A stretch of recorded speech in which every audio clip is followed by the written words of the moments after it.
Des femmes, des enfants, des familles dans la rue.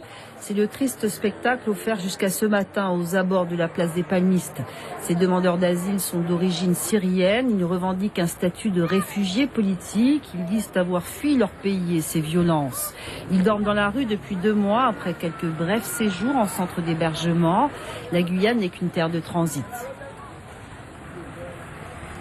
Nous voulons une vie paisible. Juste une vie paisible pour nos enfants et nos familles. Nous voulons un endroit où dormir. Si nous ne pouvons pas avoir cela, il suffit de nous rendre nos papiers. Nous voulons repartir en France hexagonale et nous y fixer. Ils ont tenté d'alerter l'opinion ce matin et cela a fonctionné.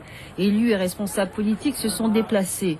Un constat, le manque de place dans les centres d'hébergement est crucial, difficile de rester insensible. La proposition que je fais, je vais les recevoir en mairie, en réunion, pour échanger avec eux, puisqu'ils ne parlent pas le français, mais ils s'expriment en portugais. Les mettre dans une école. 2-3 jours, le temps, puisque monsieur le préfet arrive aujourd'hui, trouver une solution, parce que c'est pas non plus un spectacle pour ma ville. Il faut qu'on arrive à régler également le problème de la Croix-Rouge.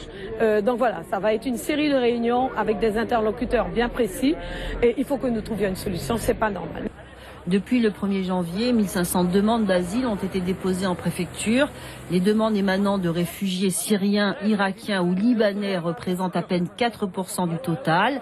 Seules 100 places d'hébergement sont disponibles en Guyane, une situation dénoncée à plusieurs reprises.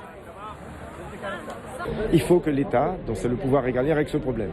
J'ai passé mon temps avec le député Serville d'interpeller le gouvernement. La dernière grosse interpellation, elle a eu lieu en séance au Sénat le 26 janvier. Ce sont des réponses dilatoires qui ne sont pas acceptables.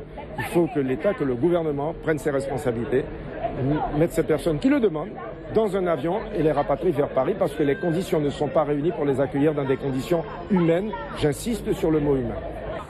Une solution d'hébergement a donc été trouvée par la mairie de Cayenne, une solution qui n'est que provisoire en attendant un positionnement ferme de l'État.